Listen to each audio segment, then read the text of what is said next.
Good to go. All right. How's it going, everybody? This is Omar Thabit, and this is another exclusive interview on MotivateMe313. I am with the great, the wonderful Miss Mayberry. I'm so happy to have you here today, Miss Mayberry. I'm glad that you are on. I'm sorry that we started a little late, but we got everything figured out. So welcome, Miss Mayberry. Thank you for having me. Yes, I'm excited. You know, you're definitely one of the people I had on my list. I was like, I gotta make sure I interview Miss Mayberry. You know, just from knowing you as a person, such a motivational person and very inspiring and always in a great mood. And that's why I appreciate you, Miss Mayberry. Comes out to our baseball games for kids that she probably taught 4 or 5 years ago. Awesome. So we're gonna get the interview started if that's okay with you. So the first question is, can you tell us about yourself? Sure. My name is Stacey Mayberry. Most people in Hamtramck know me as Miss Mayberry, of course.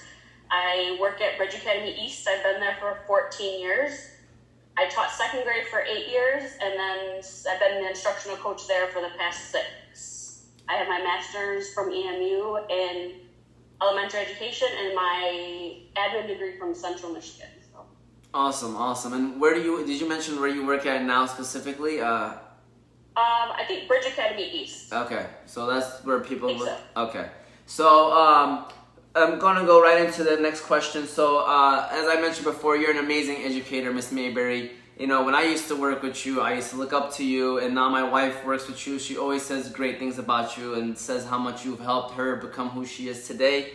So a lot of people will feel that way, not just teachers, but any adult that probably comes across you. So why do you feel that is the case? Why do they feel that they're very inspiring by you, Miss Mayberry?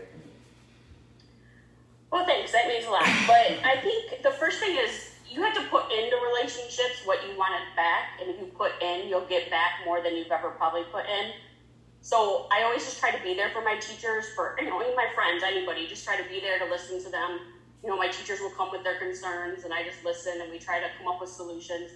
I always try to stay positive because, nobody really wants to be around the negative person, so just try to keep things positive all the time. I think they know I'm there for the kids, so when I am in their classroom and I'm giving them feedback on things, they know that it's because I want them to be the best for our kids, and the kids deserve the best that we can give them. So. Awesome, and I'm glad that you mentioned that. So what do you feel like is the most important thing for a person who is going into education, or for people that when they see education in general, like what is the most important thing for those people to understand? The thing that I always tell, especially my new teachers, you have to build those relationships with the kids, because if you don't take the time to build those relationships, then it's going to be a hard school year. If the kids know you care, they're going to care for you. You got to figure out what they like. I mean, you mentioned it earlier, I've gone to baseball games, I go to soccer games, I go to basketball games, I've gone to karate tournaments, I've went to people's houses for dinner, you just have to build those relationships so those kids know that you care about them, and then once they know that you care, they're going to care for you, and they'll do, pretty much anything that you want them to do. The second thing I think is ask questions. Don't be afraid to ask questions, especially as a new teacher. You can sometimes feel, oh, I shouldn't, I don't want to ask this, I don't want to look like I don't know what I'm doing, but I think the more questions you ask, the better you become as a teacher, because then people know what you need help with and they know how to help you. Yep. And then you probably won't make that mistake again, since you already asked the question and you know the answer to it.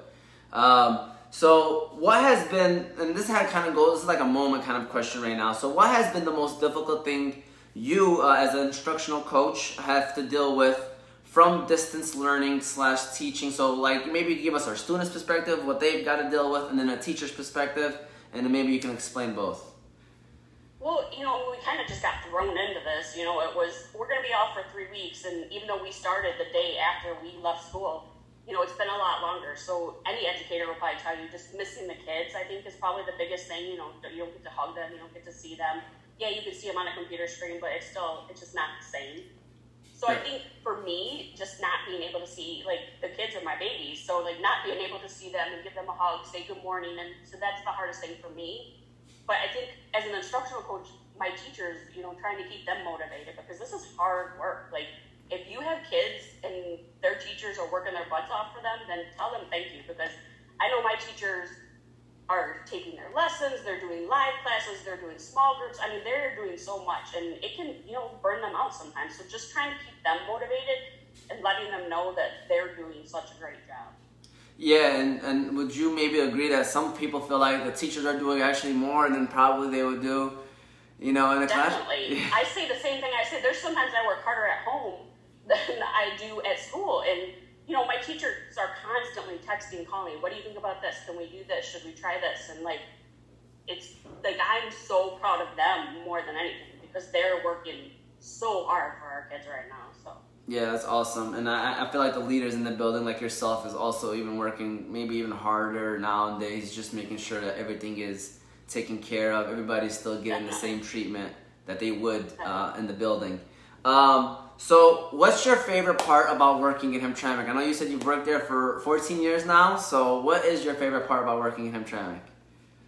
Well, I mean, at Bridge, we're a family. Like, not only just the staff, but the kids. And, I mean, I've become part of those kids' families. You know, their parents will come to me and ask me questions about different schools and different things. So it's just such a family atmosphere in Hamtramck that, and you just magically just become part of their family. And you know, eating the different foods, learning different cultures. I mean, that's been a really unique experience. You know, not a lot of people have that experience going into this. Like, I had no clue about the different cultures. I live in a predominantly white city. So for me, it was learning the new cultures and, you know, learning just how different people, and, you know, we're all not that different. We're all just the same and want the same things, so. That's awesome. And this is a sidetrack question. How is it working with Mr. Ma'moon and Mrs. Sanai? Those are two great guys. I mean, honestly, I couldn't ask for better teammates. Like, they both are awesome. Like, we just make such a good team, you know. It's not this is your job, this is your job. We're all together. We work together, you know, for the kids and for our teachers. You know, we want our school to be the best, and we want our kids to be the best and exceed in life. So awesome, awesome. And now these kind of questions are more about you yourself. So what gets you up every morning, Miss Mayberry? Well, I mean, definitely my family. You know, I mean, they're a big part of my life. I have a son, so. You know, you always get up for your family. But lately, honestly, it's been my teachers, you know, like, they're getting up, they're starting their live classes at 9 o'clock, some of them.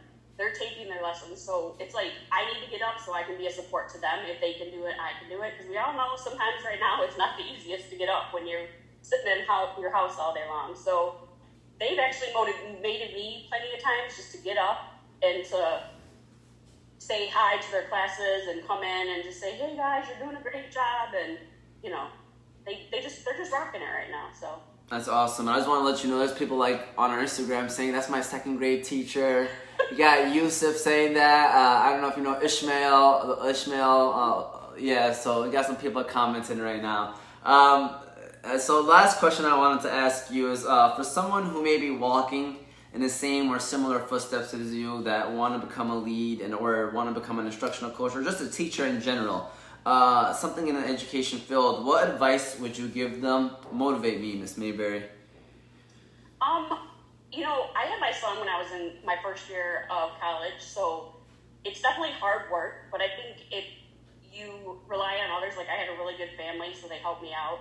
I never gave up, so I think if you never give up and you work really, really hard toward your dreams, then you can be it. You know, you can do whatever you want. You know, like I said before, you get to make connections. Like those kids, like, that are now adults, they're saying I was their second grade teacher, like, they're still my second grade babies, you know, and I will, like, love them forever.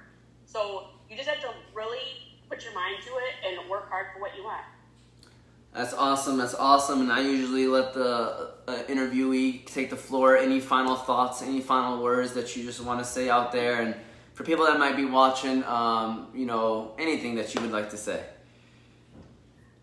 Just stay safe, keep working hard, because rough right now, but hopefully it will get better soon.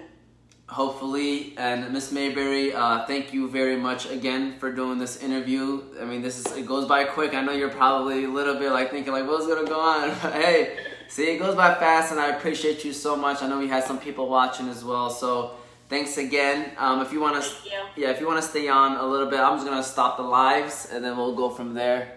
Okay. Yep.